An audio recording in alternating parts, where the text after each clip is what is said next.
我是古早虐文女主，太子男主是个玉佩颠公。嫡姐偷走我的玉佩，冒充救命恩人嫁给了太子。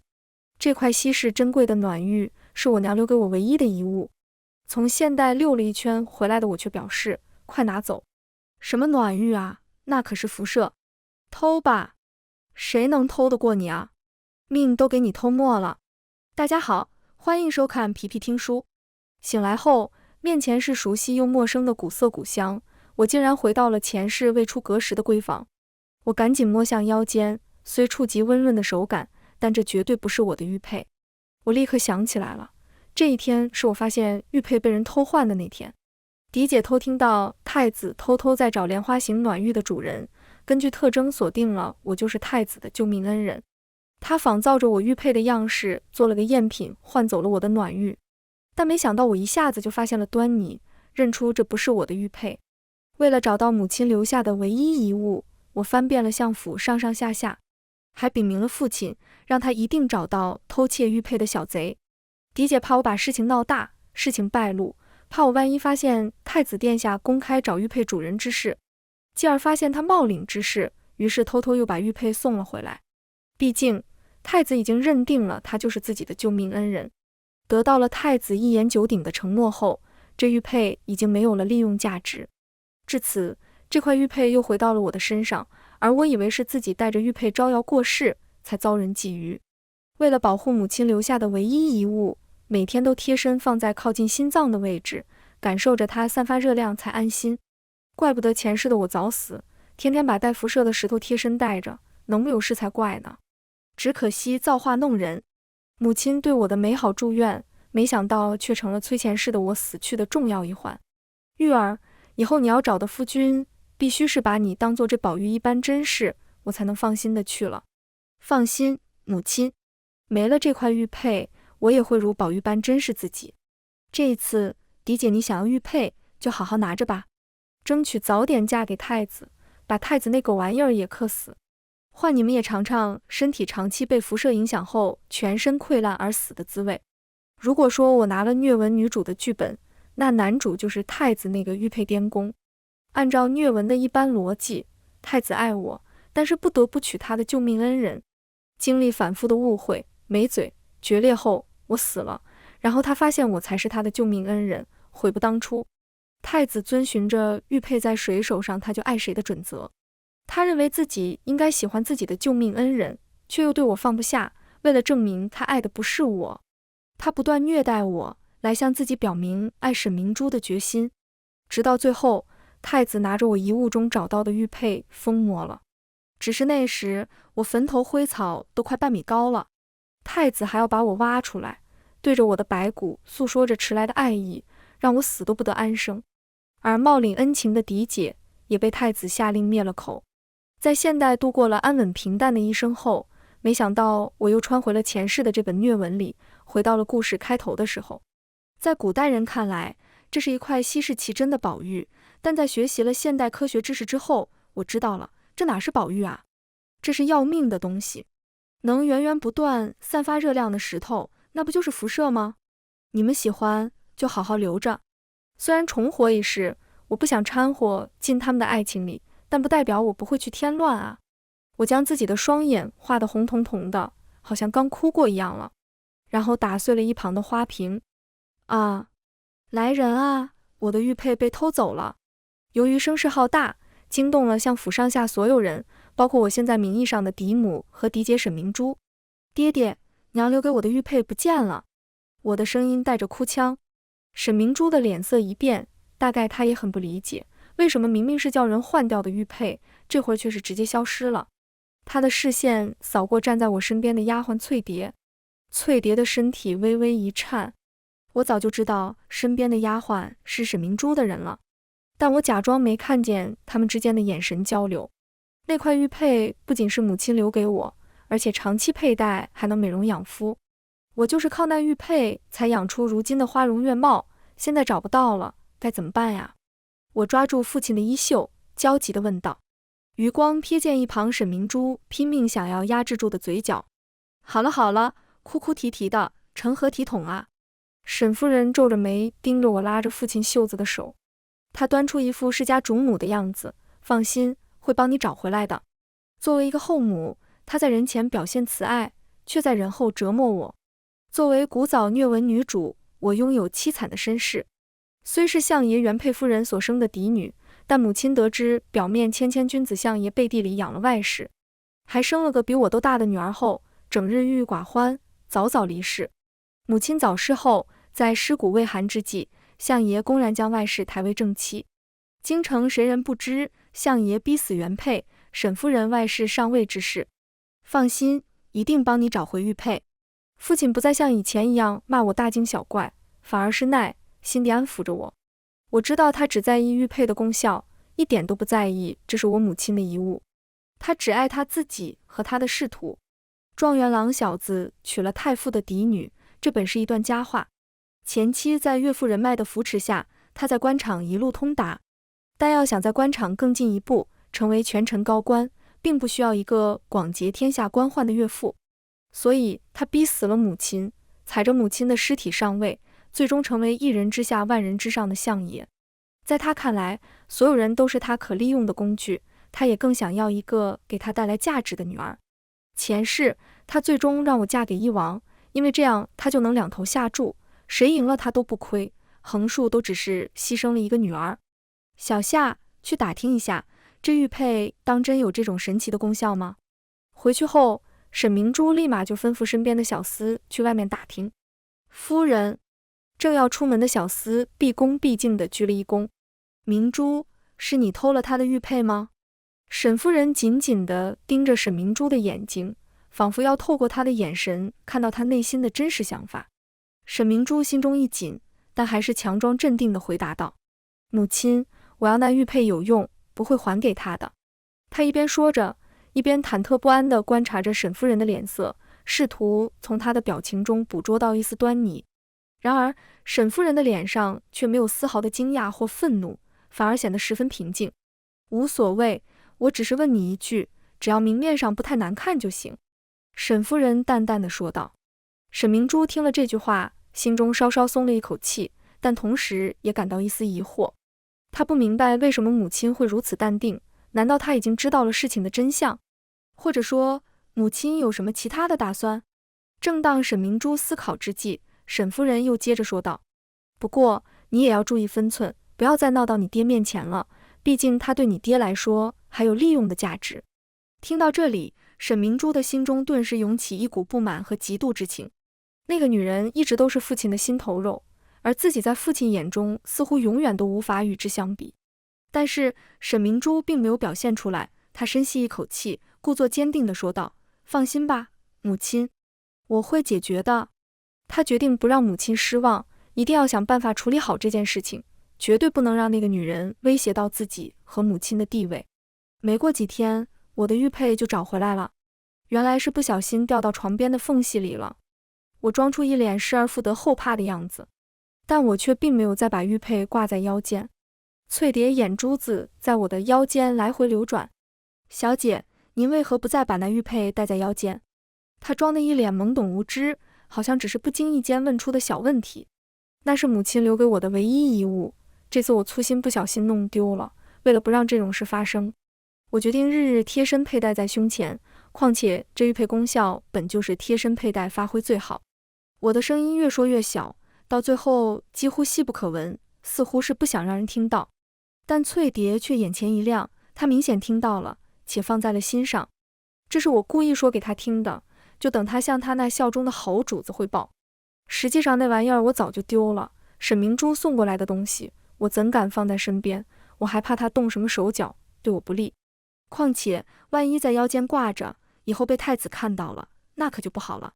这一事，我不想和太子扯上任何瓜葛。果然不出我所料，刚从我身边离开，翠蝶已经迫不及待地去找她的主子汇报了。回小姐的话，二小姐的玉佩找回来了。翠蝶站在沈明珠面前，毕恭毕敬地低头汇报着。为了不再弄丢玉佩，二小姐她现在每日都贴身佩戴，不敢离身。沈明珠松了口气，随后嗤笑一声，果然是个蠢货，还能掉在床边缝隙里，自己粗心还一哭二闹，劳师动众。那蠢货恐怕连自己的玉佩被调包了都不知道，居然还把赝品当个宝。这时，负责探查暖玉功效的小厮回来汇报消息了。回禀小姐，这种自身能散发出热量的暖玉实在是少见，连京中的玉石行家都没有见过这种珍宝，奴才也是问了很多人才打听到的。奴才在寺庙中偶遇一高人，他曾游历四方，也略懂些玉石。据他所言，这能散发热量的暖玉不仅有美颜养肤的功效，闺房之乐时佩戴，还有益于繁衍子嗣。沈明珠听后轻咬了一下嘴唇，小脸一阵羞红。一旁的翠蝶听后眼珠转动，奴婢曾听二小姐说过，这玉佩贴身佩戴功效发挥最佳。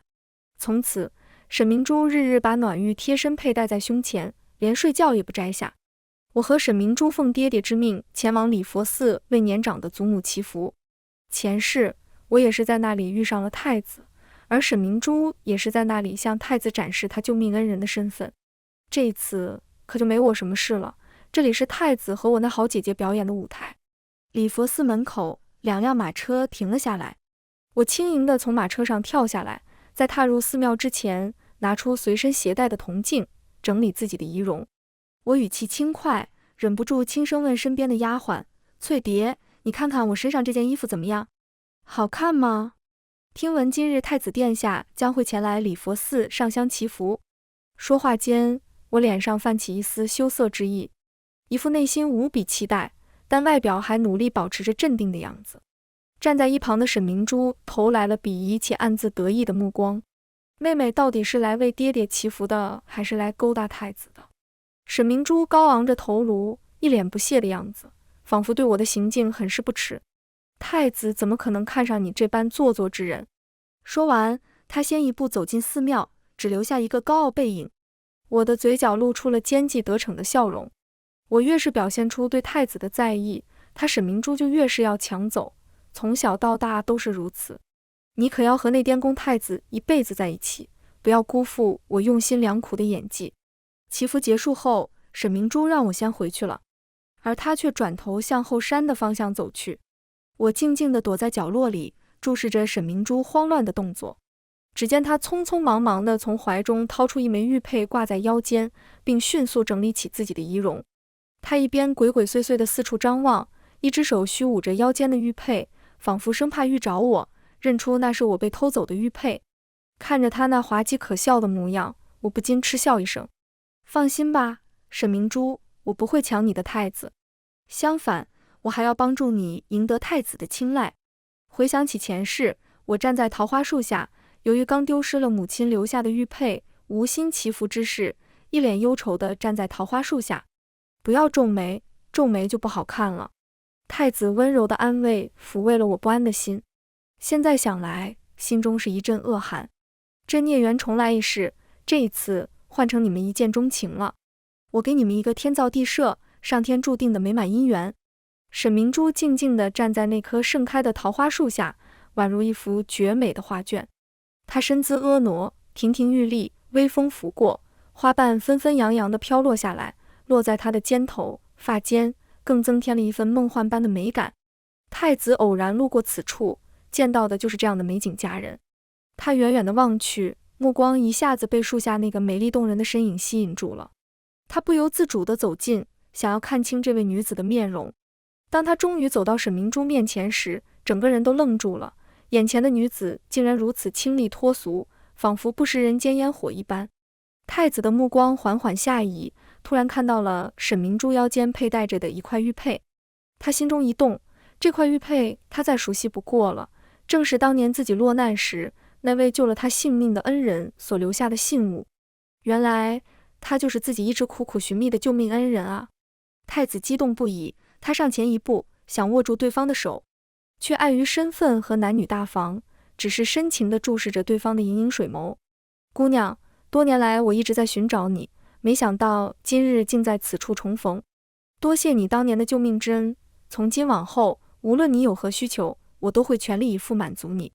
说罢，他从怀中取出一枚晶莹剔透的玉佩，轻轻戴在沈明珠的颈项上，郑重地许下了一个承诺。躲在不远处偷看的我，注视着他们宛如命中注定般的一见钟情。好看吗？温暖从背后慢慢的包围过来，耳畔传来低哑又充满诱惑的声音。我被吓了一跳，差点发出声音，被他的大手捂住了，温度从手上蔓延到我的脸上。我没想到会在这样的场景下再次遇到他。一王陆衍川，虐文怎么少的了反派大男主？一王就是这么一个角色。前世沈明珠设计在赏花宴上污我清白，我虽化险为夷，却还是被沈明珠告了状。在沈夫人的枕边风攻势下，父亲在我刚及笄时就把我嫁了出去，以免夜长梦多。嫁给一王后，我本以为他不会喜欢我，但没想到他对我很好，前世也过了一段时间相敬如宾的日子。但太子怎能容得下一个背后有太傅人脉支持和相府地位的弟弟和他竞争地位？于是太子设计诬陷我外祖父结党营私，而一王也被牵连，被皇帝厌弃。这一世，这一切都不会发生。相应的，我要让太子付出代价。没过多久，京城内就传出太子对相府嫡女有意，在礼佛寺定情的传闻。这个消息像一阵风般传遍了大街小巷，人们纷纷议论着这段天作之合、命中注定的美满姻缘。而传出这个消息的我，此刻正身藏功与名。前世，沈明珠命人传出了我与太子在寺庙偶遇定情的传闻。过几日的赏花宴，我成了宴会上的众矢之的，承受了所有人的刁难，而他则成了笑到最后的赢家。只有前世单纯的我被他玩弄在股掌之间。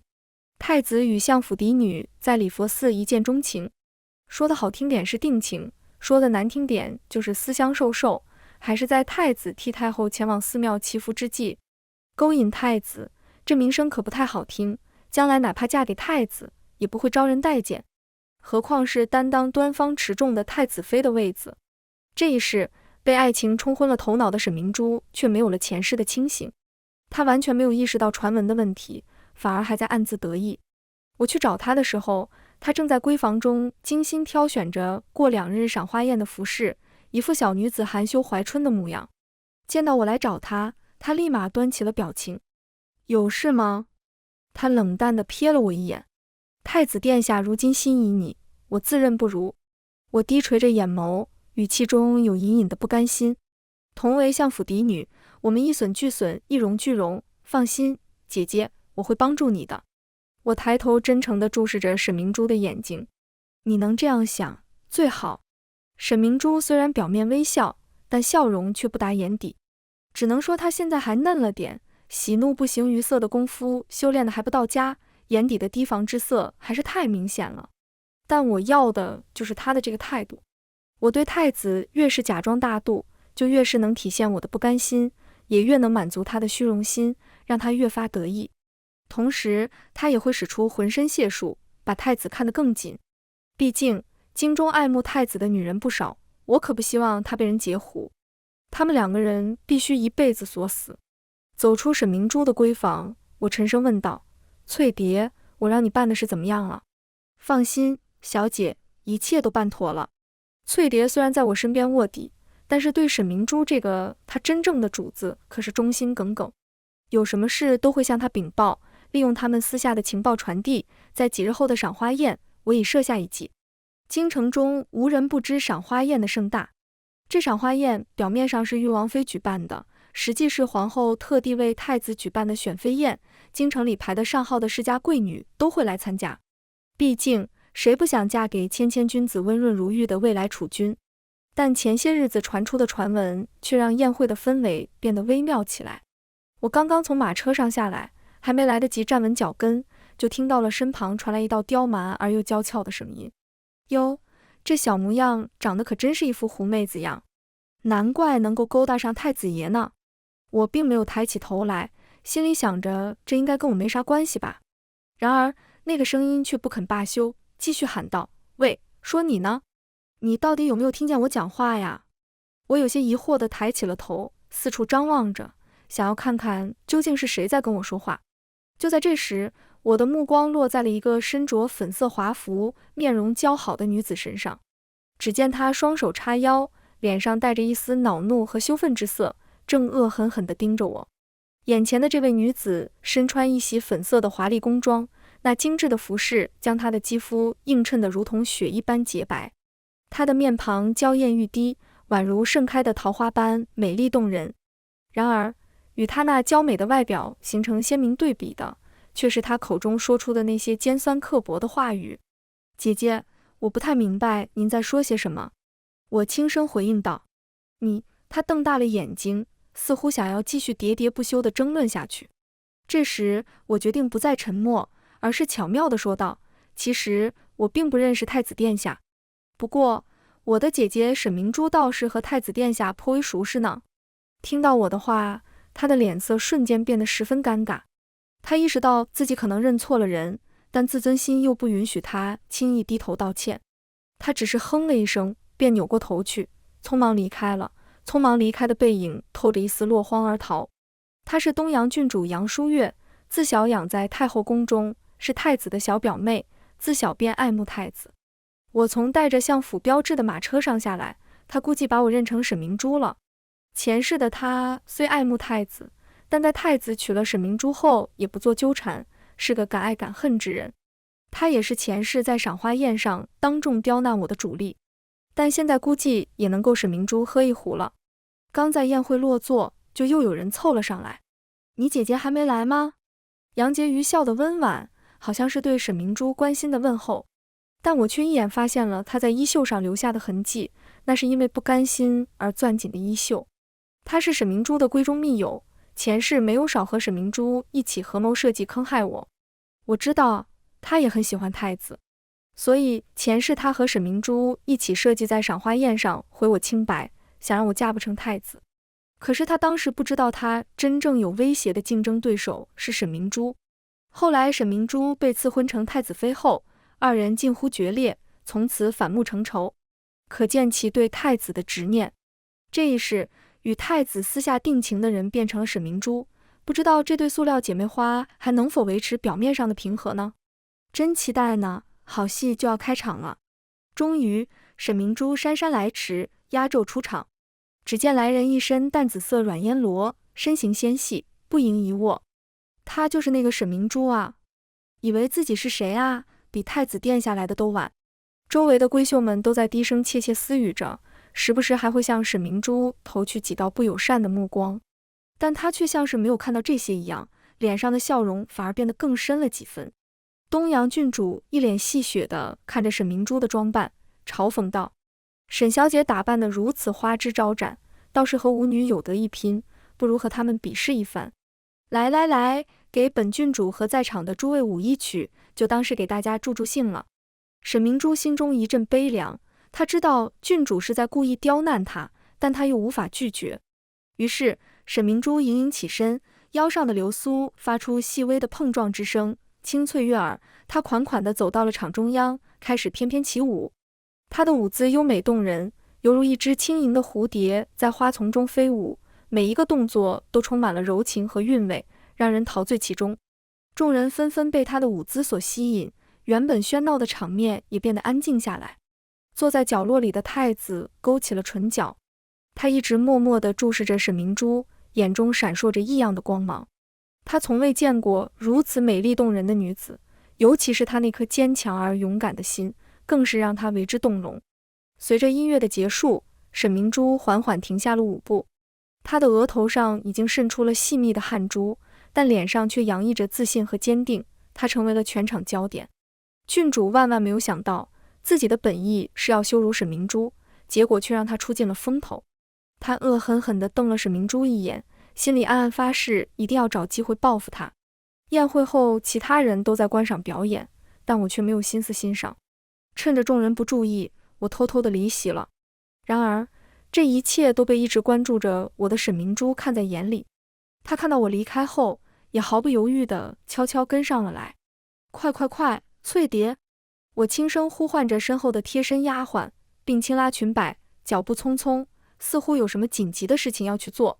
而翠蝶则显得有些紧张和犹豫，她试图拉住我：小姐，您走错方向了，花园的方向应该在那边啊。我边顺着翠蝶提醒的方向走去，边急切地催促着翠蝶：别管那么多了，时间紧迫，我们得赶紧走。然而翠蝶却故意带着我迷失了方向。她领着我在走廊里兜圈子，显然是有意拖延时间。我也主动配合着她拙劣的表演。不一会儿，我装作走不动的样子，在原地跺脚干着急，让翠蝶先去前面探路，借此摆脱了翠蝶。我早已让翠蝶向太子偷偷递信，沈明珠得知后一定不会让我私下勾引太子。为了阻止我和太子见面，他特意安排翠蝶拖住我，好让自己有机会先找到太子。而我的目的就是为了引他和太子见面。就在这时，一个熟悉的声音从远处传来：“怎么，又迷路了？”我一脸无语地回头，果然，翼王，又是他。我都怀疑是不是他故意跟踪我，不然怎么我每次做坏事的时候，他都能找到我。话说今天太子选妃，你怎么也在啊？我疑惑地看着他，心中充满了好奇和不解。他的出现让我有些惊讶，但同时也感到一丝欣喜。他微微一笑，眼神中透露出一种温柔和宠溺，轻声说道：“因为我知道你在这里。”听到这句话，我的脸瞬间泛起了一抹红晕，心跳也不由自主地加快了些许。这种被在意的感觉让我心里暖暖的。我们之间的氛围就像是一对相处已久的老夫老妻，彼此间有着无需言语的默契。我戏谑地指了指花园的方向，嘴角扬起一丝调皮的笑容，压低声音说：“那里，好戏已经上演了。”仿佛在暗示着什么有趣的事情即将发生。他心领神会地点点头，然后拉起我的衣袖，轻声说：“我们换个地方说话吧，我怕他一会儿回来了。”他的举动让我感到一股莫名的安心，于是我顺从地跟随着他，一同离开了这个可能会引起麻烦的地方。“是你写信叫我来的吗？”太子那双狭长的丹凤眼微微眯起，似笑非笑地瞥了一眼沈明珠。沈明珠不禁心跳加速，她轻轻地点了点头，娇柔的面庞瞬间泛起一抹羞涩的红晕，然后迅速低下头去，不敢与太子对视。太子的目光却并未离开，而是缓缓从他那张娇艳欲滴的脸上移开，最终停留在他纤细的腰间。沈明珠的呼吸变得有些急促，脸上的红晕愈发深沉，仿佛熟透的苹果一般，令人垂涎欲滴。“怎么不挂玉佩了？”太子的语气平静，听不出丝毫情绪波动，但其中蕴含的威严却让人无法忽视。沈明珠心中一紧，脸色微微僵硬，但她很快便恢复了常态，轻声回答道：“殿下，我的妹妹很喜欢我的玉佩，为此还特地仿制了一枚。我实在是怕她羡慕的紧，上来争抢，这样一来场面恐怕会很难堪。”沈明珠微微低头，巧妙地掩饰住自己眼中的狡黠之色。太子的眉头紧紧皱起，声音中明显带着一丝愤怒：“没想到你竟有如此刁蛮任性的妹妹。”他顿了顿，接着说道：“不过你也不必过于担忧，本太子自会替你做主。若他再敢无理取闹，定当严惩不贷。”“谢太子殿下。”沈明珠连忙躬身施礼，表达感激之情。然而正当他准备行礼时，太子眼疾手快，一把拉住了他的手。刹那间，两人的肌肤相亲，一股炽热的温度顺着手掌传来，如同电流般穿透全身。沈明珠的心头猛地一颤，身体不由自主地轻颤起来。他抬起头，目光恰好与太子的眼神相遇，那深邃的眼眸中闪烁着炽热的光芒，仿佛能将他融化。二人的目光接触虽然只有短短的一瞬，可沈明珠却只觉脑子发晕，身子发酥，竟像是醉了一样。他们的眼神中充满了炽热的欲望和难以抑制的冲动，仿佛干柴遇上火苗，瞬间被点燃。太子眸子微微一深，喉头滚动了一下，他的呼吸变得急促起来，身体不由自主地燥热着，一股强烈的欲望涌上心头。而沈明珠同样感受到了内心深处的渴望，两朵绯红爬上了他脸。原本清澈的眼神里满是浓情，娇羞的表情中透露出一种无法抗拒的魅力。两人之间的气氛愈发暧昧，仿佛整个世界都只剩下他们彼此。身体的触动一触即发，仿佛饥渴的人儿遇到了水源，不自觉地想要再靠近些。这种干柴烈火般的激情让他们陷入了一种无法自拔的境地，一切都似乎失去了控制，一发不可收拾。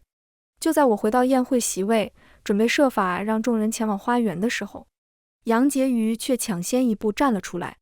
只见她微微一笑，对着在场的人说道：这盆景里的花虽然美丽，但终究不如那些生长在大自然中的花朵来得娇艳动人。刚才我在花园中漫步时，恰巧看到那里的芍药开得正艳，美不胜收。不知道大家是否有兴趣一同前去欣赏一番呢？他的声音轻柔婉转，宛如黄莺出谷般悦耳动听。然而，当我与他对视时，却发现他那温婉的眼神，此刻竟如同一柄锋利的刀子，直刺人心，令人不禁感到一阵寒意袭来，不寒而栗。我心中暗自思忖着，杨婕妤可真是个厉害的角色啊！就如同沈明珠在我身旁安插了卧底一般，杨婕妤显然也在沈明珠的身边布下了眼线。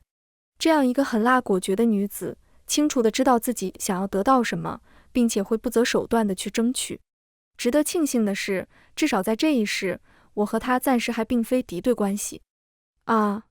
在郡主的一声尖叫后，纠缠在一起的二人被下人拉开。沈明珠不知道到底发生了什么，只觉得大脑晕乎乎的，身上还残留着刚才激情的余韵。直到看到人群中我和杨婕妤相视而笑的表情，他才终于知道自己中计了。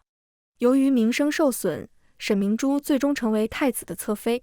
爹爹啊，我可是堂堂相府的嫡女啊，怎么能够去做妾室呢？沈明珠哭得梨花带雨，满脸委屈地说道。相爷则是一脸不耐烦的神情，你还有脸说？你与太子在婚前私通之事，让我在同僚们面前丢尽了脸面。沈明珠反驳道，那是因为沈玉珍她……话未说完便被相爷打断，不要再找借口了。多亏有我这张老脸，你才得以当上太子侧妃，否则你连妾室都没得做。沈明珠依旧不依不饶，可这样一来，等太子登基后，我就无法成为皇后了，一辈子都会低人一等，我实在不甘心啊。相爷一甩袖子，转头就走。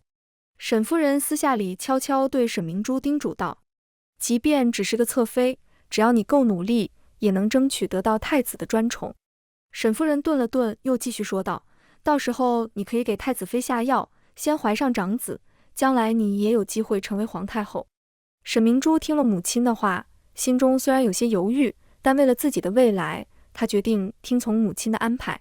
后来杨婕妤被赐婚成了太子妃，沈明珠记住了杨婕妤的设计陷害之仇，恨极了她。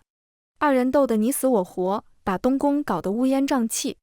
听说沈明珠略胜一筹，勾得太子日日宿在她房中。与沈明珠亲热时，太子最爱的就是挂在沈明珠颈间的玉佩。太子会时不时凑上前亲吻玉佩，爱不释手。